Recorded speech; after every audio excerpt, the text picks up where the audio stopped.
Le 8 mai est l'une de ces dates où le silence précède les mots, le silence lourd de mémoire, de douleur, de victoire et d'espoir. Il y a 80 ans, l'Europe retrouvait enfin le chemin de la paix.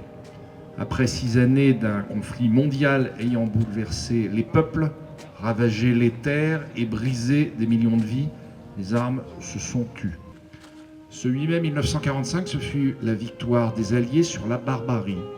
Mais ce fut surtout la victoire des valeurs humaines sur la haine, sur le racisme, l'antisémitisme.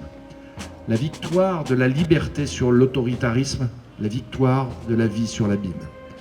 Et dans cette guerre, Lagny-sur-Marne n'était pas en dehors de l'histoire. Ici aussi, des familles ont tremblé. Ici aussi, des enfants ont vu partir leur père. Ici aussi, le cœur de la République a continué à battre dans le silence d'une attente, dans le refus de la soumission face à l'occupant. Nous avons rendu tout à l'heure hommage au capitaine Paul Tessier.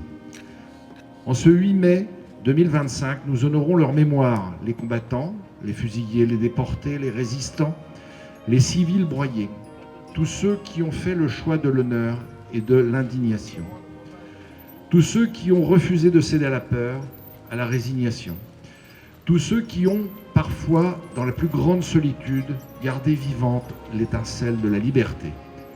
80 ans ont passé, et pourtant, nous ne devons rien oublier.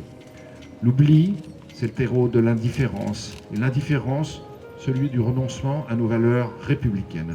C'est pourquoi la mémoire n'est pas un devoir figé dans les pierres des monuments, c'est un combat quotidien, une vigilance permanente, un mouvement constant.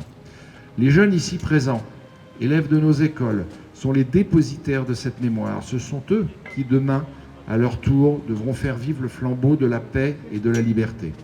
Ce sont eux, surtout, qui doivent comprendre que rien n'est jamais acquis, ni liberté, ni l'égalité, ni la fraternité, ni la paix.